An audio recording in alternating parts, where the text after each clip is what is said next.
Hello everyone, this is the Final Bosman, and before we get started with today's discussion, I am required to divulge my own personal net worth. So let's calculate that, please.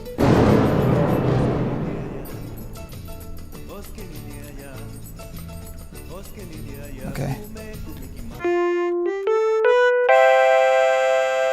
Welcome to the show. I am Kyle Bosman, and this week the big news is that Activision / Blizzard has purchased King, makers of Candy Crush, for $5.9 billion. Now, when I first read this headline, that seemed like a lot of money. Then I scrolled down that first page of the gaff thread, found this little treasure on the bottom. Someone named Baka Games points out, Disney bought Star Wars for $4 billion, guys. Yeah, let that sink in. That's Star Wars. For cheaper?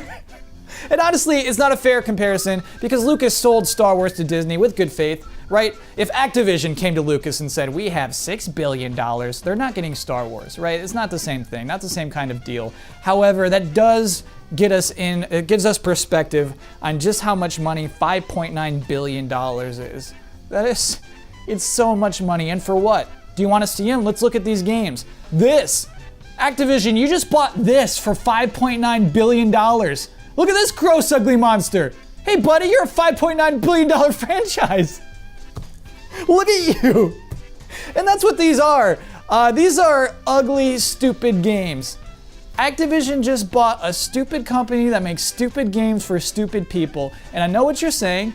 Hey, my girlfriend plays Candy Crush, or my boyfriend, or my mom. I play Candy. Like, am I stupid, Kyle? You calling me stupid? I'm already typing the comment. No, I'm not calling you stupid, but you are stupid when you're playing these stupid games. And that's okay.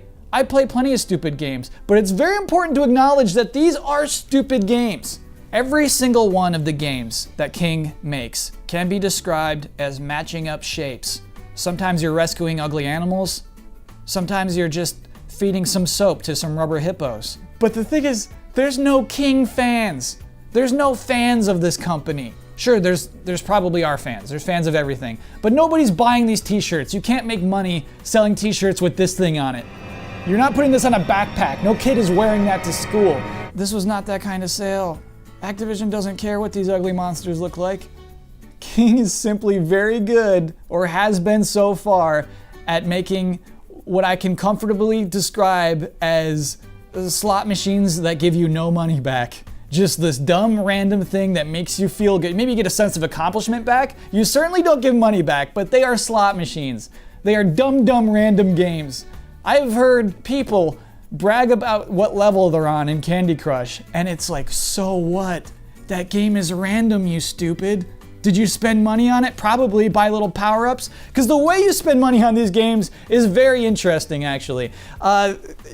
You buy like power-ups. The first power-ups you get are free. It's like, hey, here's how you use these. You're going to need to use this to pass through this level. And so you understand how powerful those power-ups are. You don't get those for free ever again. Next time you gotta pay up. Or sometimes you can get gold for free, I guess. And that's what a lot of people say is, look, I never spent any money on Candy Crush. I don't have a problem with it. That's cool. The thing is, you're still getting used.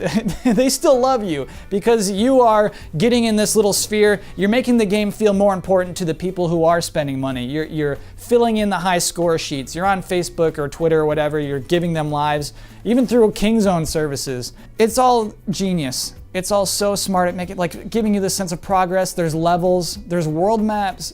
You travel through world maps in these games. This mechanic that was implemented in 1988 with Super Mario Bros. 3 to show us that we're progressing, that we're making a progression. This is being used now to make people spend more money.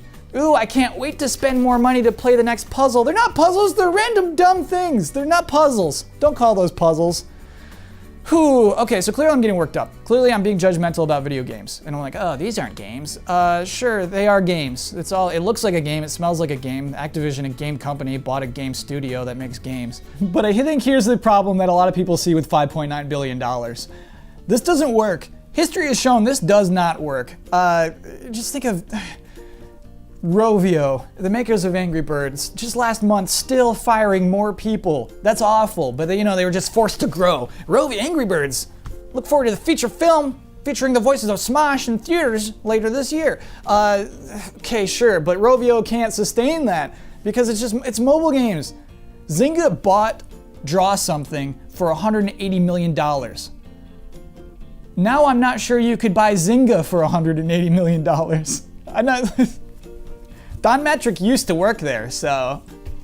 #1 Facebook gaming company. This kind of stuff is seemingly a flash in the pan always. It's hard to see us caring about what Candy Crush is even 3 years from now. The thing is, I think Activision is aware of that. I think they know Candy Crush doesn't have the legs that World of Warcraft or Call of Duty has. What Activision does when it buys a company like this for $5.9 billion is not stupid. Basically, if you're a public company, you have to have room to grow. You have to show that you can grow in a space. Right now, Activision is doing very well, but how much further can it grow? How much more could it do? It needs to show investors. Investors, by the way, they don't care about you long term. They care about little short-term gains. They're just looking to sell their stocks once they get high enough. Anyway, a thing you have to do is show investors that you can grow, and this does that. And there are not a lot of successful mobile companies, again, because it's so hard to stay successful. You're successful for a moment, then you're done. Nobody cares about you. There aren't King fans. Again, nobody cares about Candy Crush or loves Candy Crush. You know what I mean? Nobody's like, I got a Candy Crush tattoo. And obviously there are Candy Crush tattoos. What do I mean to say is that every week he just gets worked up. Basically, I feel like $5.9 billion is the cost of appeasing investors. And I think that was worth it to Activision. Today, their stock apparently rose to an all-time high. Whatever, that was worth $5.9 billion to them. Sure, Candy Crush might fall off, but it keeps this company rolling forward so they can keep finding new ways to make money from all of us.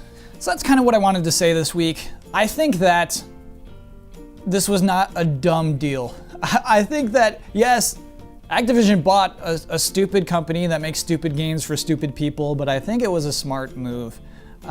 We hear the number 5.9 billion, and it seems offensive to us. Just, ooh, those games cost that much money.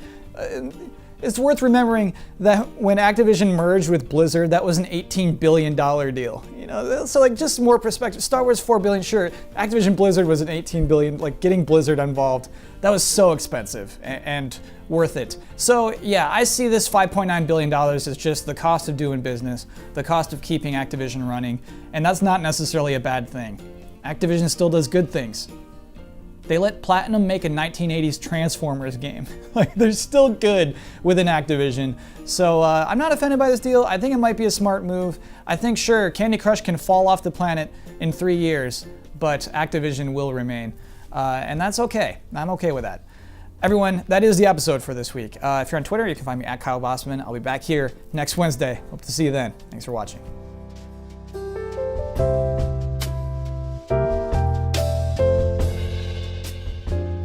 Hi everybody, I'm now joined by guest with the most, Brandon Jones. We're going to play another Final Bosman bonus bit game. Today, Brandon, the game we're playing is called King Games Game or Skylanders Name. These are two properties that are now owned by Activision. They have all the King's Games games and they have all the Skylanders. And I need to know if you can tell the difference between the two. And I don't know a ton about Skylanders, but I know way more about Skylanders than I do about King Games. And it's more complicated than that, Brandon. I'm going to add the word saga to the end of each of these. You should. So it's harder to tell the difference. That's smart. Okay. Here, we'll just start with this. I'm going to do way worse at this than the last game that I played. I don't know. Brandon, you never know. I could do perfect score. Here, this one's easy. Candy Crush Soda Saga. That would be King Games. Yes, that's correct. Mega Ram Spyro Saga. That would be Skylanders. Okay, all right, so we got it now. Here we go. Bubble Witch Saga. That would be King Games. Did Bubble Witch, I believe. Absolutely. Yep. Bubble Witch would be a solid Skylander. Yeah. I could see it right now. Papa Pear Saga. Papa Pear. I'm gonna go with King Games on that one. That's right. I just a Skylander based on a pear. I just don't see. Smolder Dash Saga. Smolder Dash is Skylander. Yeah. Ooh, nice. You knew that one. Well, no, I mean it just sounds.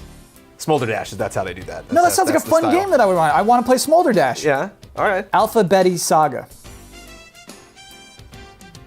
Skylander? Ooh, that's a King game. Ah! It's called Alphabeti Saga. Diamond Digger Saga.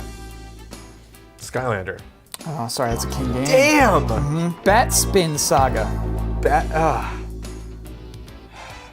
Saga's so key. Can't have a character called Batsman. Is that King Games? Sorry, that's a Is Skylander. Skylander called Bat Spin? It's a Skylander called Bat Spin. Stump Smash Saga.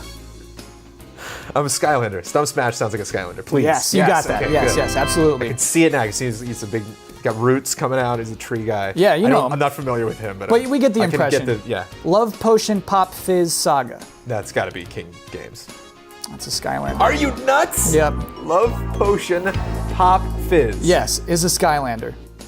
Because Pop Fizz is a Skylander, and then you can get various versions. Scrubby Dubby Saga.